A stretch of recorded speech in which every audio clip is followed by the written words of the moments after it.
Anita Bugala. Thank you so much, Dr. Bromberg, Dr. Baker, for inviting me for languages and the Visual Institute. I'm very glad to be here. And I also can you hear her in the back row? Yes, everybody's good. Thank you. If you cannot hear me or if I speak too fast or too slow, just raise a hand, okay? I wanted to thank you for showing up as well, because without you this wouldn't happen, so thank you for coming. So I'm from your neighboring state. Thanks for welcoming your neighbor, Georgia. And I don't have any college affiliations in Georgia, so go Tigers, right? Is that the right thing to say? I hope so. War Eagle. War Eagle, I'm learning here. Thank you.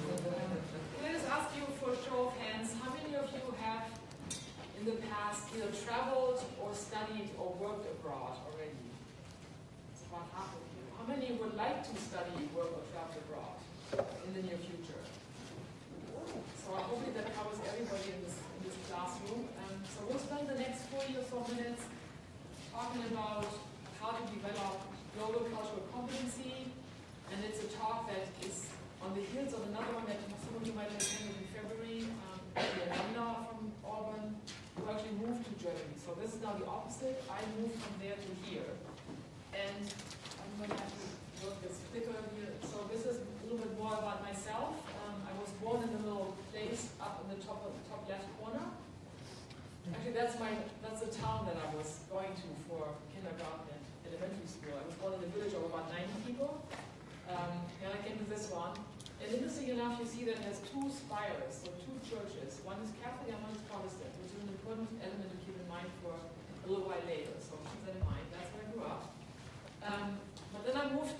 I went to study applied linguistics. And I applied for a program to come to the US for young professionals after I left college. And I got accepted. And they said, "You're going to Atlanta." And I'm like, "Where's that?" I've never heard of it before.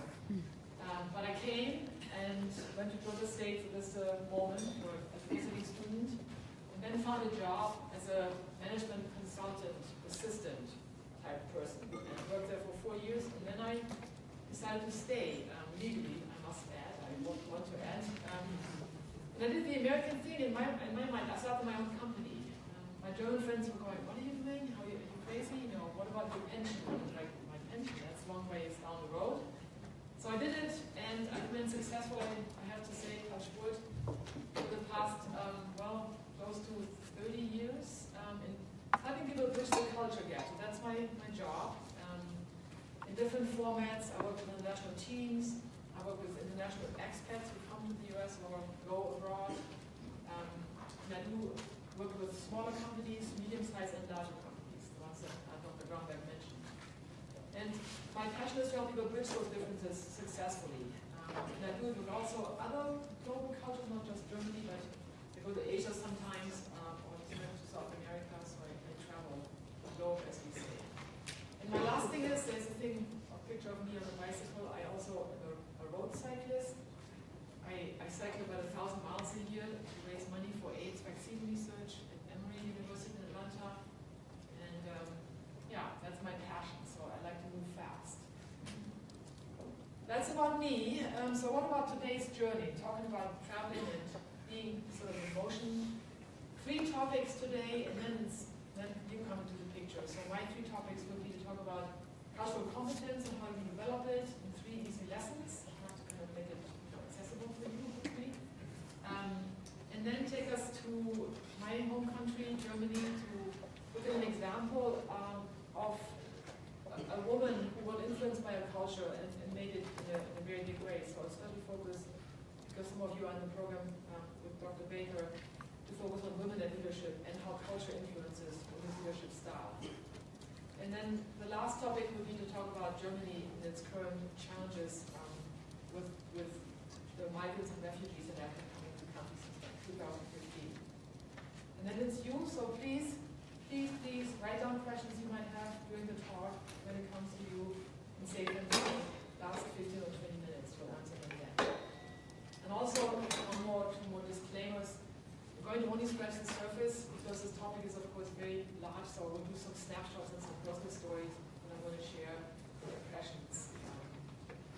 And we'll just sort of bumblebee, more or less. We won't have much time.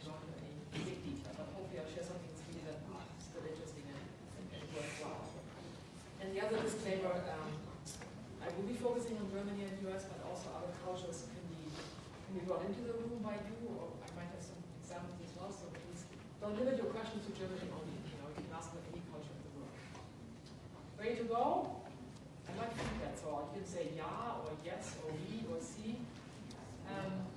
Danke, just let your voices be heard.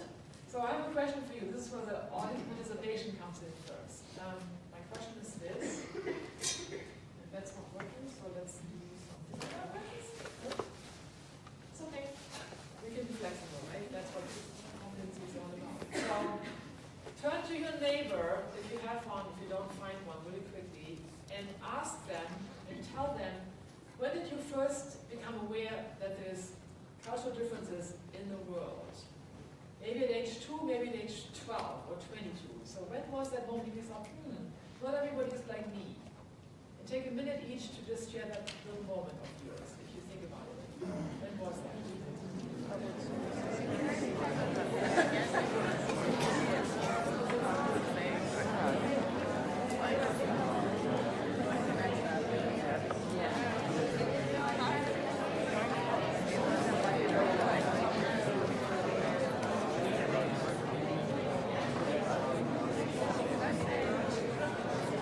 Possibly even earlier. Like I was confused with my parents. Like we have some friends from Russia. When I was really little, we went to their house and they always take their shoes off. Like these. So that was Although I probably wasn't conscious.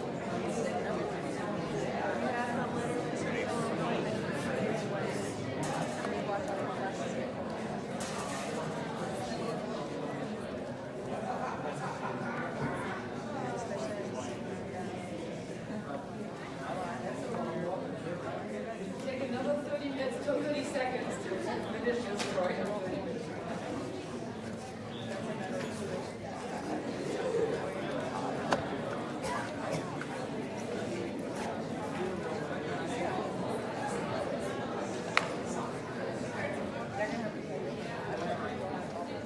Okay, today, I forgot my thing over here, but I think we're all later. So, this is a show of hands.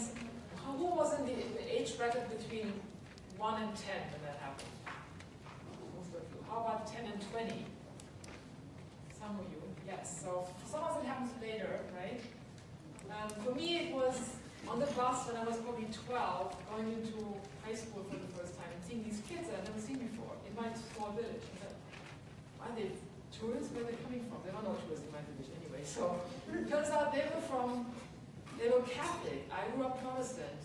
And they were from a house down the road from my house, but I'd never seen them because they went to a different school than I did.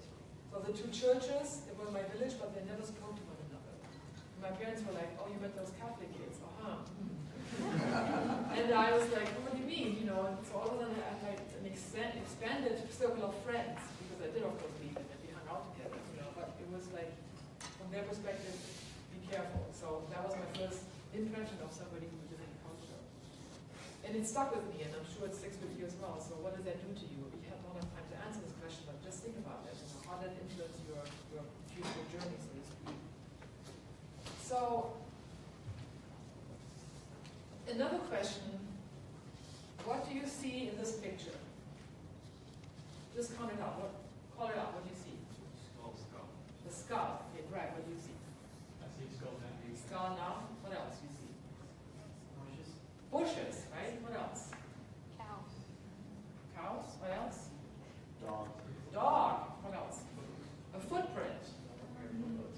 Where are you all from? You're from the US, right? Same culture, more or less. Some are not from the US, but you're pretty much all human beings. So how come you see such different things? Well, that's perception. Thank you for the keyword. It's perception, right? And perception makes us view the world in a different way. So do an experiment now. Close your eyes. Nothing will happen, I swear. Close your eyes. Now imagine a cow's head in front of your closed eyes. And now open your eyes. What do you see now? Who sees a cow? You see a cow? I see an elephant. No, you have not passed the class up enough. Sorry to say, but who sees a cow now? This side of the room obviously does, but this one doesn't yet. if you look long enough, you'll see a cow, right? You see the mouth, the eyes, the ears. You see it now? Eyes are up there. It can be pointed like that. And once you see the cow, you cannot not see the cow. The cow's in station, right? That's the power of perception. And what really happens is this. Perception determines our reality. So if I think that's a cow, and you say that's a dog, who's right, right? We're both right. That's the same with cultural differences, right? In culture, if I say what you just did was rude, and you say, well, I was just being myself, who's right, right? In my mind, I'm right, but you say you're right. So that makes it a little bit difficult to speak about it sometimes, but to agree on something, because it's all based on subjective reality. So lesson number one, perception is reality. If you look at this glass here,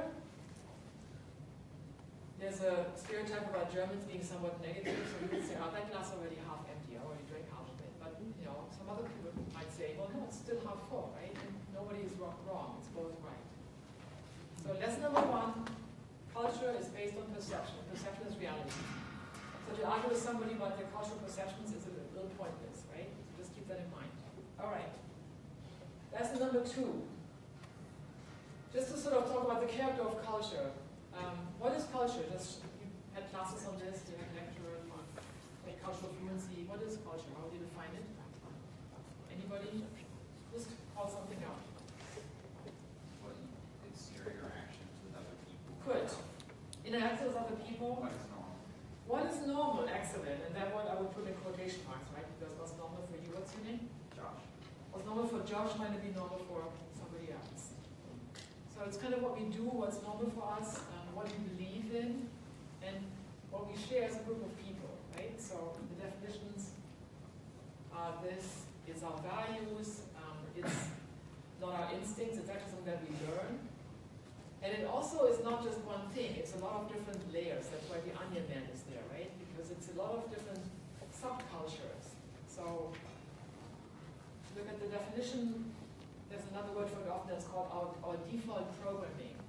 Especially in times of crisis or stress, your culture comes back out again. So I'm a bicultural person. Many of you are bicultural that have moved from other countries.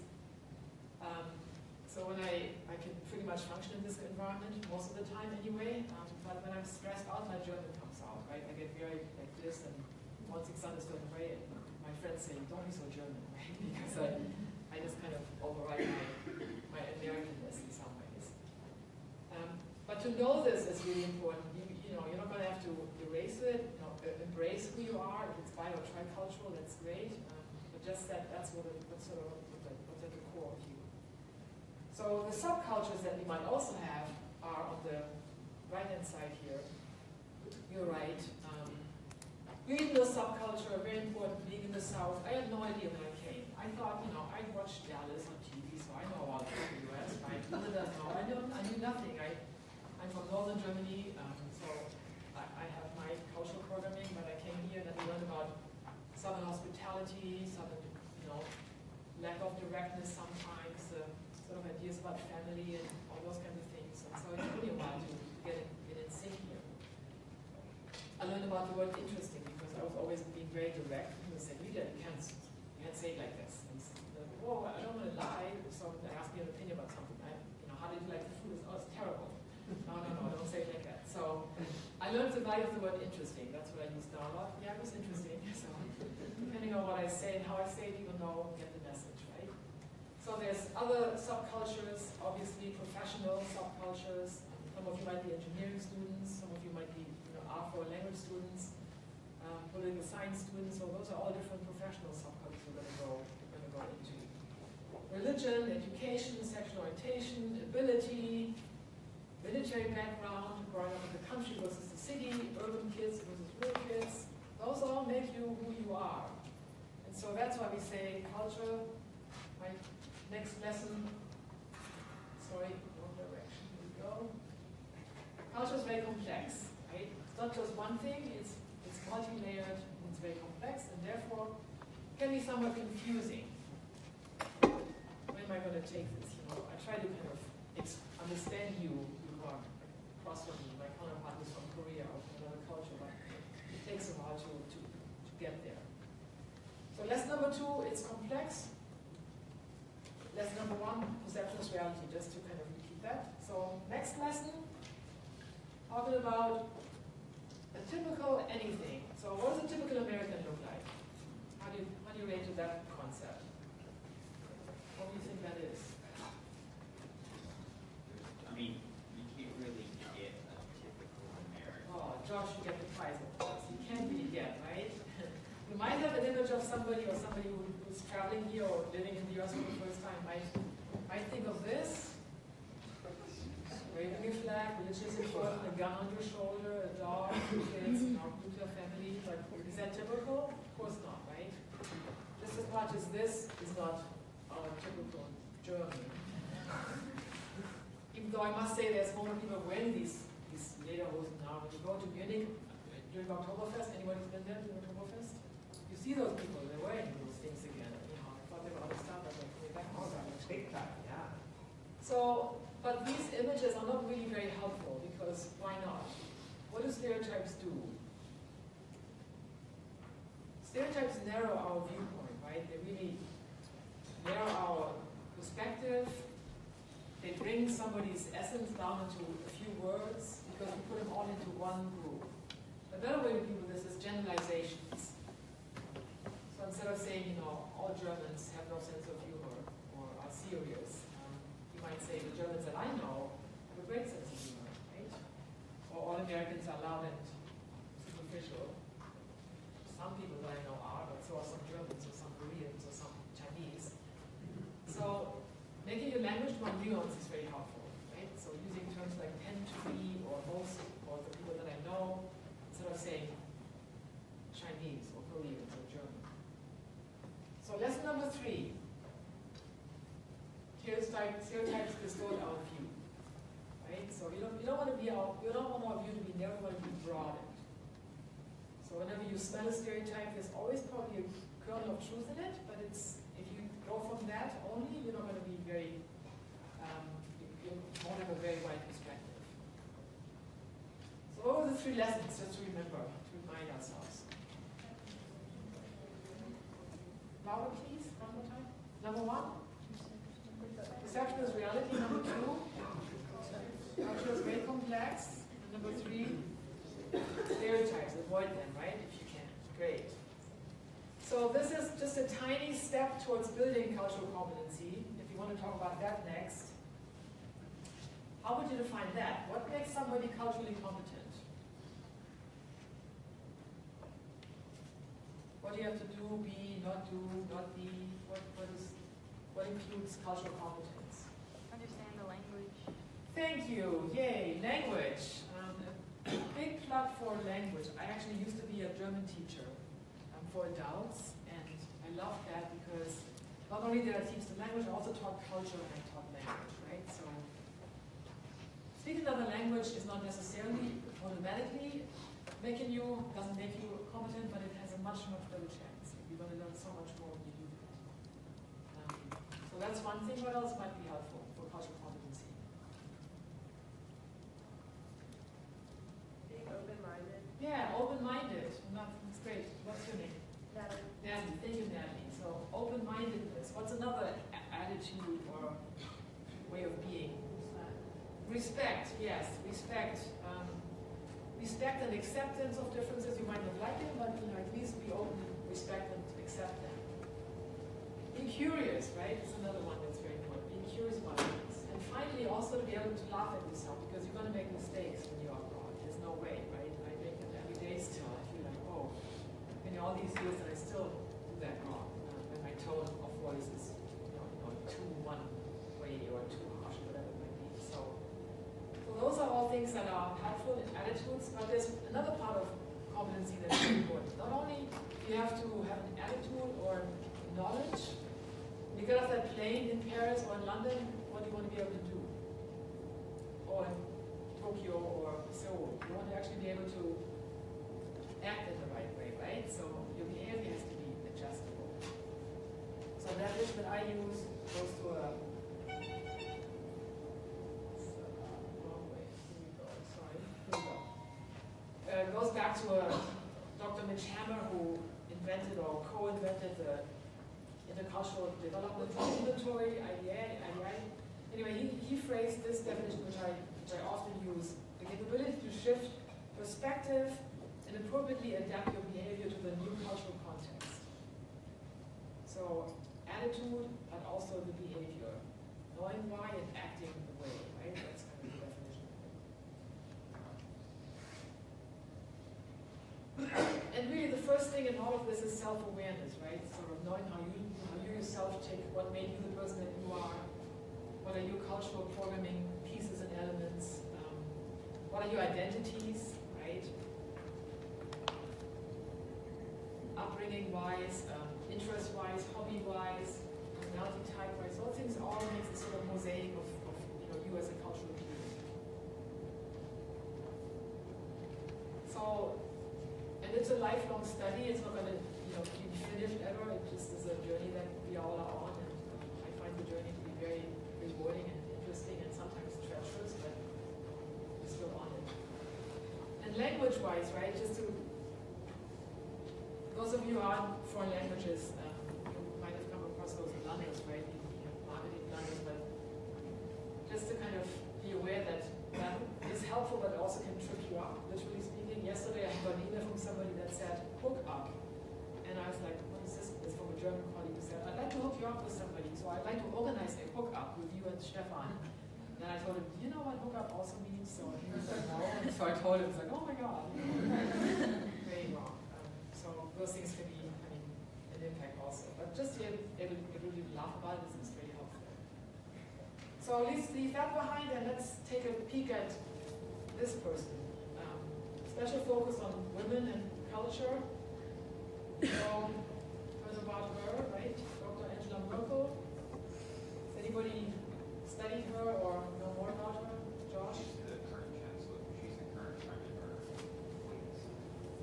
Chancellor, that's the right term, yeah. Which is the equivalent to a president, although she doesn't have quite as much power as a president does, or in other countries, but she's the current chancellor. Do you know how many years she's been in office?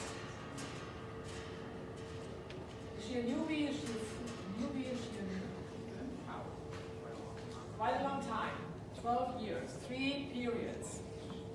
So she has some standing power.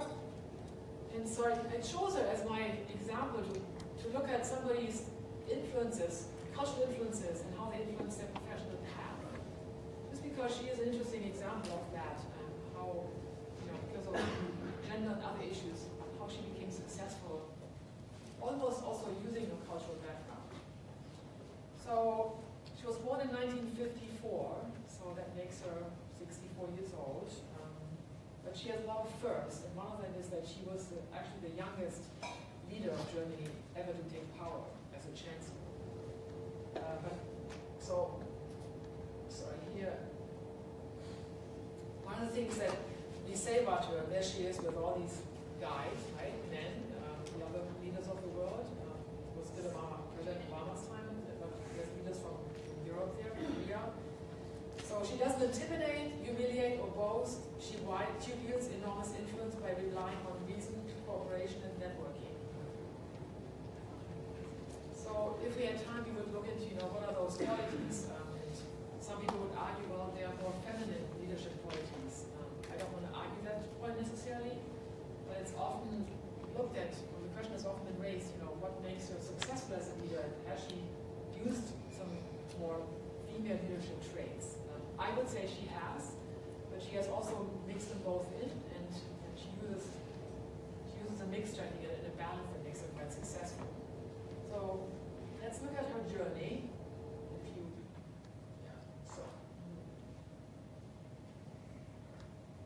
First point here, she was born in the West, but she moved as an infant to East Germany, which at the time was communist. So that's where she grew up. Her father was a minister, and he got a ministrate in a post as a pastor in East Germany. So she moved to the East and grew up in Eastern Germany, communist Eastern Germany. When the wall came down in 1989, unification 1990, she was asked to become a spokesperson for the new chancellor at the time. She entered politics before then. She was very young. And so she quickly rose to to quite positions of influence, because she was there at the right time. She also had some qualities that made her be successful. But and then she became later on the first chancellor in 2005 from the East, actually. So she was actually a foreigner in her own country in some ways, because East Germans and West Germans didn't necessarily have the same cultural programming, you could say. Yes, there were core values that were shared, but 40 years of communist regime had definitely influenced people's outlook on life and behaviors, and so she had to become the ruler of all Germans, East and West. And so that was one thing that she did. So geography influenced her as well as the region that she came from. She also was not a politician, she's always a politician, but she was actually a physics student. She had a PhD in quantum chemistry. So she has a doctor title, which she never uses, but she has a PhD. And some people say that because of her analytical mind and her data-drivenness, she's able to somehow often calm down conflicts. So she goes by what data tells her. She doesn't go by emotion necessarily. And so she's sometimes being taught, considered a bit cold or distant. But that's her style. She's just she goes by what's there. Reason is very important to her, logic. And so professional culture also influenced her a lot, and influenced her leadership style, you could say. She also is a divorced Protestant in a Catholic party. Her party is the Social Democratic Union, the CDU. It's traditionally Catholic, of course now it was both religions, but traditionally it's a Catholic party, and so she made her mark, or she was successful, you could say, despite her background, and again found differences in that area as well. Number 4, she was new to politics in 1990. She entered the realm of politics again as a speaker, then she became a member of parliament, and then she rose to minister. She had 2 portfolios, women and the environment, and then she was picked for chancellor at the time of crisis when there was nobody else there. She stepped in, and here she goes. Three periods later, she's still the chancellor. She was just elected for the 4th term last fall. This might be her last term, we think, so she's 64 now, so she might be ending it, but she was the first female leader, and so the aspect of gender is very important to her as well, very important in her role.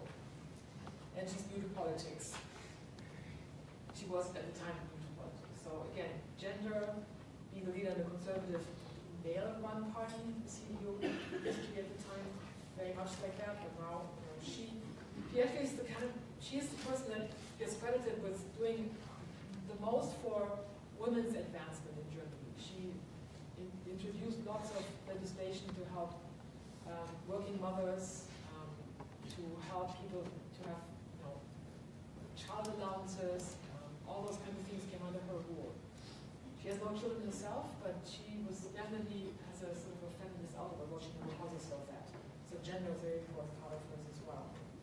And again, the last piece about her style, she's said to be very cooperative. She's a great influencer, is what they always call her. A networker.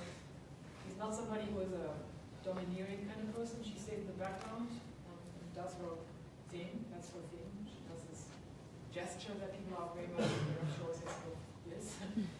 She only gets loud in soccer. She's a big soccer fan. So the German national soccer team, the men's team, don't seem to love her. She comes into the cabin after the World Cup win in 2016. She was there, 14, sorry, with the team, and picture with her, and they call her mother, so that's kind of like Sister Jean almost, but she's much younger than that.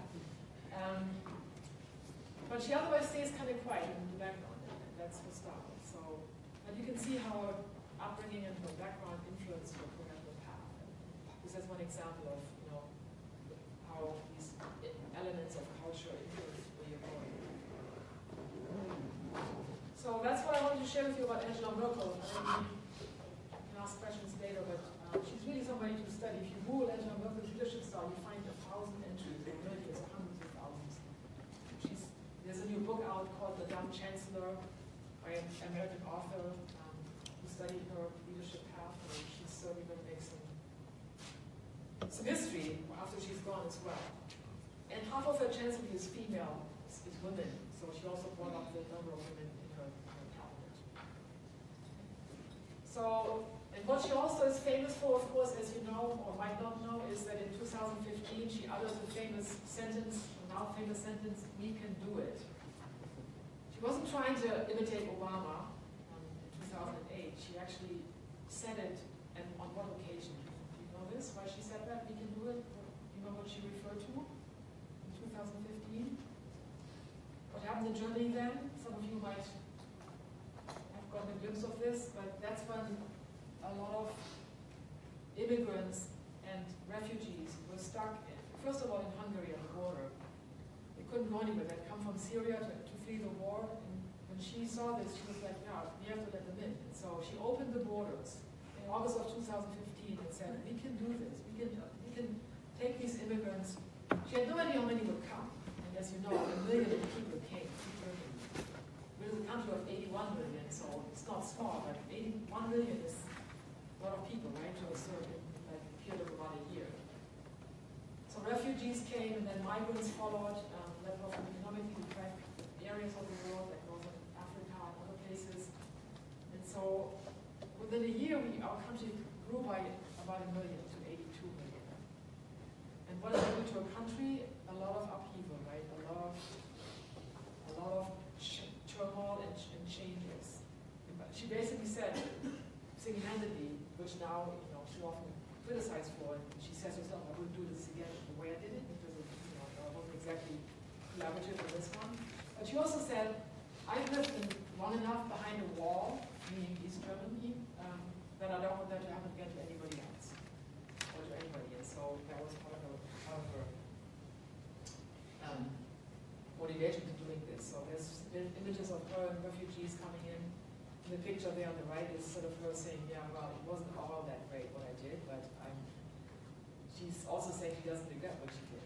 But the way it all happened maybe was a bit rash, or not enough collaboration happened there. So what are the current issues in Germany? About 1 million came in.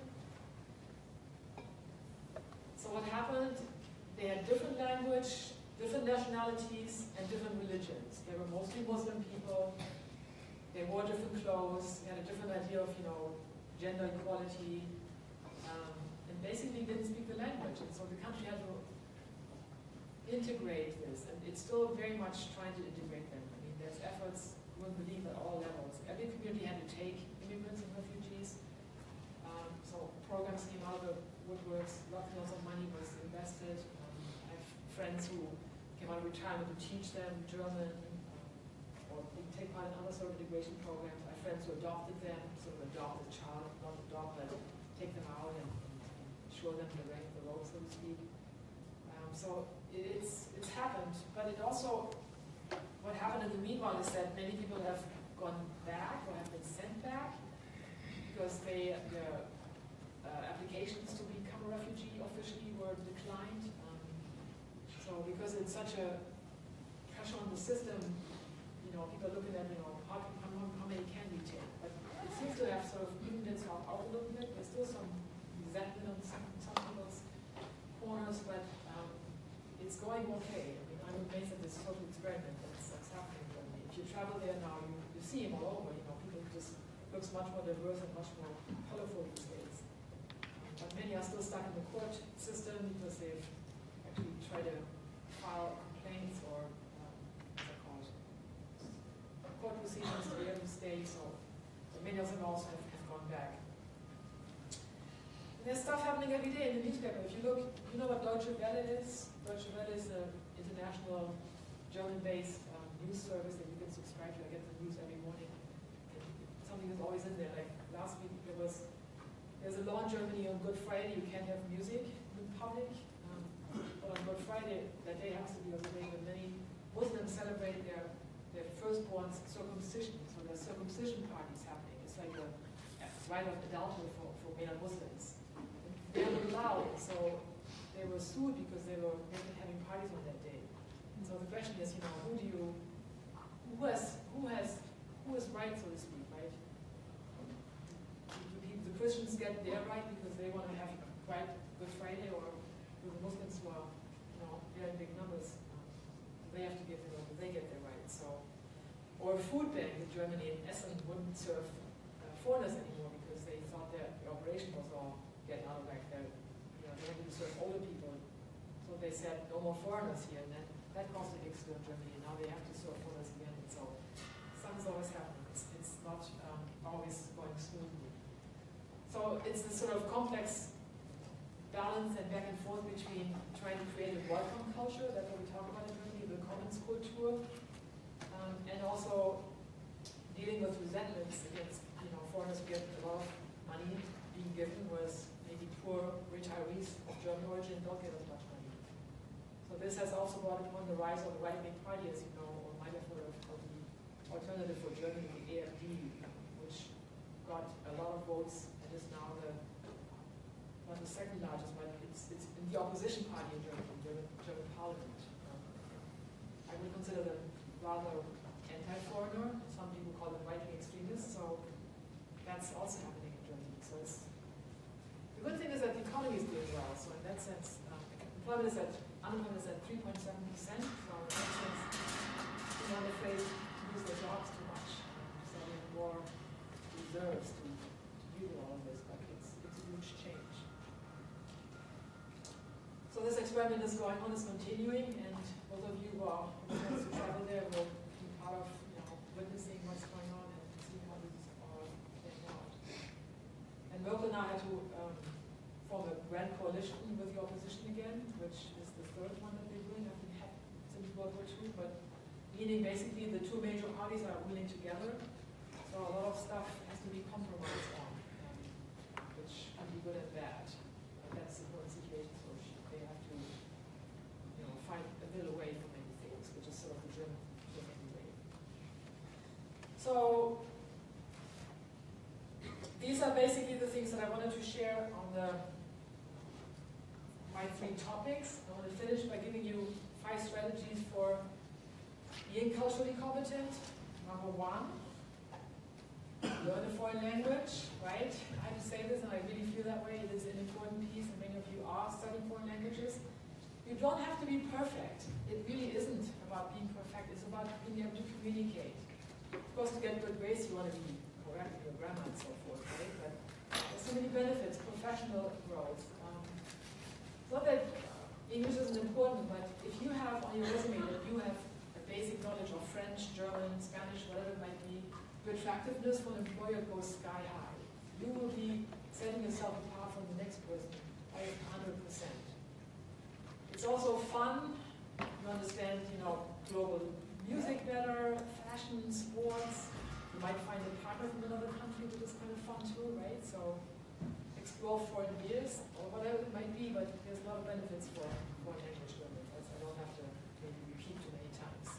Number 2, inviting you to shift your perspective and leave your comfort zone. If there's somebody from another culture that you've looked at and who's in your class that you've never spoken to, why not invite them to something, have something together with them, invite them to a baseball game or a barbecue, just do something, kind of try to integrate them, even though you might not feel so comfortable at the beginning, but I'm sure that they will appreciate that. Number 3, be open and curious, number 2 rather, and leave your comfort zone. Shifting your perspective and being curious, both of those things. So number 3, shifting your perspective refers to the fact that, again, perspective is everything and perception is everything. If you see something that feels a little different to you or foreign, just what does it look like from their shoes, right? That might be a helpful situation. That might be a helpful behavior to also do. Number 4, use your sense of humor appropriately. Lightness is very important or helpful sometimes. Again, it doesn't always translate, so you have to be careful about what kind of joke you make. It's good to laugh at yourself or at the other person, right?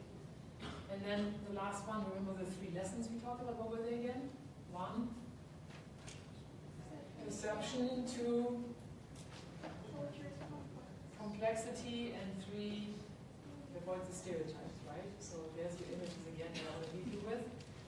And if you travel to a place like Germany and come across this kind of storefront, just sort of take it with a grain of salt, like, oh, what could that possibly mean? That is a store that rents out grinding machines for woodworking. So So, very important thing to know, so learn that word, but I'm just kidding, so honest. Thank you for your attention. Here's my address. If you have any questions on German culture or any other culture, you can email me, and I mean it. That's the German way of saying it. And we have now come to the part where it's your turn. And so ask your questions if you have any. Anything goes. I know areas of taboo. So some of you are traveling to Germany, so you might have very practical questions. Others have, yes, George. Are there any term limits on the position of chancellor? No term limits, just age. You know, when you start not being able to walk anymore, you're going to go out. I think that she's going to finish at number 4. For instance, in Germany, you can't drive anyway. You know, I think there's an age limit on driving, and the same sort of applies for politicians. I think you have a sense of like, you know, there's a limit of what you should be doing. And so you won't find any drivers that are over 80 on German roads. Which might make you feel better. Yes, other questions, Brad? Talk a little bit about the importance of kind of building professional network within the country. Clearly, we have friends in cities and industry.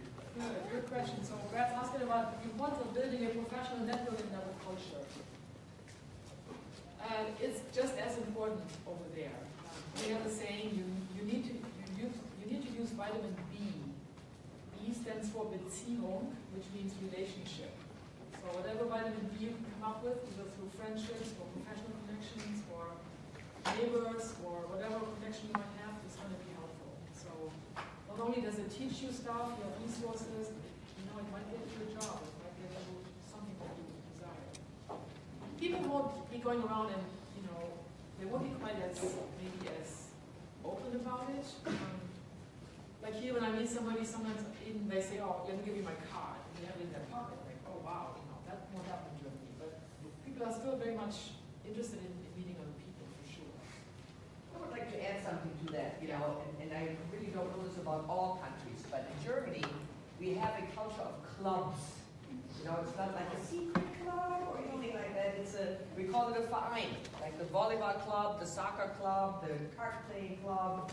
And even in a very small town, that is the way to connect with people and make vitamin B, Beziehung, connections. So for any of you who go abroad for an exchange program, stay there longer than a month or so, join those clubs. It will really help you. Yeah, that's a very good point. We even have a name to like a club also, it's called a Verein, an association, and so Germans are all called Vereinsmeier. Meier is the most common German last name, so you are like a Clubmeier, a Club Miller, or a Club Smith. Yeah. If you could translate this. So, yeah, good point. Thank you. Other questions? I would just like to bring up a point about Angela Merkel. In our country, we get to have a woman at the top spot, and I think that that has affected our culture. But culturally, we are unwilling in some ways to accept that idea. Maybe you could just speculate, if you could, on what it has done for women in Germany and in that culture by having a woman leader for so long. Well, one of the differences between, I think, in general, German and American culture is that you tend to, in the US, you tend to personify things more. And so, you know, a politician's life is open to anybody. It's very, they have to be, you know, clean, otherwise people are going to pick it apart. Because you look at the whole person. Their personal life is very important, in other words. On the German side, not so much. So whether somebody is gay or a woman, eventually people will talk about it, but it's mostly about the qualifications that they have. Are they an expert at what they do? And so, while she has certainly, I think, empowered, you know, leadership, but the gender question hasn't been as important as it would have been in this country had this country elected Hillary Clinton. It would have been a different kind of thing. Not to politicize this discussion, but you know what I mean? You know, we've had a woman Speaker of the House for a long time in the past, like 20 or 30 years ago. And it was because she was qualified to be the Speaker of the House. And so it's more that people look at more the qualifications of somebody, not so much as their gender. At the same time, you know, Angela Merkel has certainly, I think, inspired, you know, women to go into politics, or by the policies that she has helped pass, and she has created more equality in terms of numbers for women. We passed a law for quotas, gender quotas in boards of publicly held companies, which is kind of unusual because Scandinavian countries have done the same thing, but it was passed with the support of the Conservative Party in Germany, because we didn't realize nothing's ever going to change until we do something like this, right? So there's the quotas forced publicly held companies to have a certain amount of female, 50% on their boards by a certain date in the future. And so it's now slowly shifting. People are scrambling to fulfill this quota, but it does make for a change in attitude for sure. Yeah, Angela Merkel is, she's sort of neutral in many ways, right? She's not necessarily the typical female leader in some ways. She's really a data-driven, scientific mind kind of person who gets stuff done, but doesn't really take a lot of credit for things. So in that sense, she's interesting kind of in between person. That makes sense. Other questions? Any questions about sports or soccer, my favorite, or? Right there. Sorry. Natalie. In the U.S., we have a tendency to flip-flop back and forth between our two parties, Republican and Democrat. Do you see any dangers after Angela Merkel kind of phases out? Do you see any dangers of this extreme party kind of taking more control and sort of changing Germany's ideals and culture? That's a very good question. I don't have a crystal ball, but so Angela Merkel is just Angela Merkel. It's really about the parties in Germany, right? So there'll be other party leaders. So whether she's gone or not, that doesn't really matter as much. The question is will the party become even stronger? It kind of depends how the country's dealing with the whole immigration and refugee crisis right now, right? If we manage to solve it, okay, if the economy stays strong, I think that'll actually make people support this party less because there's less threat to them, and their rhetoric will be kind of going away. If something, God forbid, would be happening in Germany, like we had a bombing at a Christmas market, Christmas a year ago, 12 people who got killed. If those things were to happen, or then that would feed those people's arguments, right? So it's kind of hard to say. I have faith that the democratic ideals will still be upheld, especially in a country like Germany, which, because of our past, has a big responsibility to play in this kind of area. So I would hope that that's not the case. God only knows. Any more questions? We have another few minutes. Yeah, and the other cultures too, not just Germany. Do you think that with the rise of parties like right-wing parties like AfD and others in countries around Europe, do you think that they will eventually go away, or do you think that it is a movement that is growing and will continue to stay, at least have an influence? Well, I think, again, for that to even happen, you have to have a system as we have in Germany or in most of Europe, of a pluralistic system of parties, right? In the US, because of our party system here, you can't really have it. I think there'll always be fringe elements, whether it's left or right. In Europe, in the 1970s, there was a whole slew of left-wing radical parties that became quite strong. And then, so it's kind of, the pendulum swings back and forth. But if you keep your democracy strong, if you have people that feel enfranchised instead of disenfranchised, you keep those elements at the fringe. And in some ways, it might be good to have, for plurality reasons, to have those parties if you can control their influence. So I don't think they're ever going to go away completely, but hopefully you can manage their influence to a healthy proportion. Yes? So you have to say there's a lot of Germans who may be afraid of using the culture with a bunch of immigrants coming in. So how would you say that they would kind of protect their own culture without really saying your culture is wrong and I don't want your culture? Are you saying how should they, or how would they? How should they? How should they? Should they is the question, right? Wouldn't it be nice to have a culture that includes those kinds of elements, to me? Wouldn't it be nice if German families actually knew more about Islam or more about countries like Syria? those things are actually happening. The country is actually getting more colorful, and there's more openness to inviting people into their homes and learning more about them. So I think ideally we move towards both things at the same time.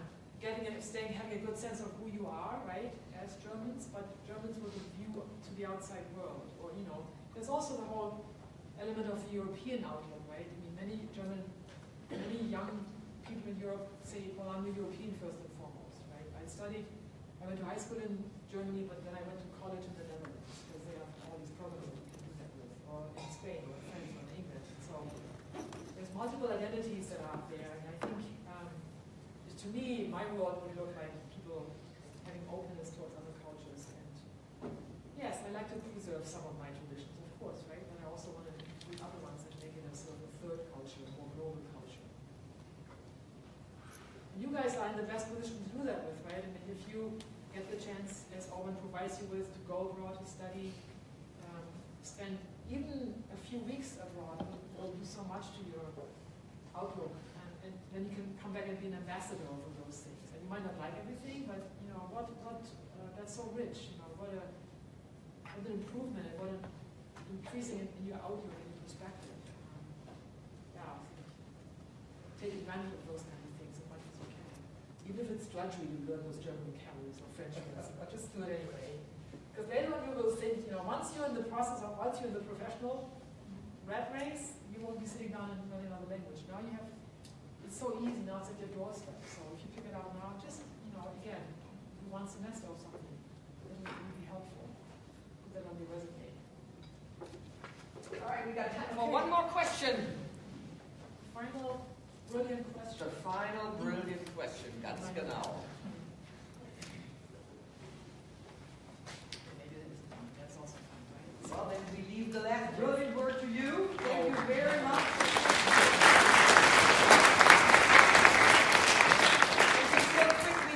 Cancellations for the luncheon, so we still have 3 seats available. So if anybody is spontaneously ready for some good German food, come on and let us know.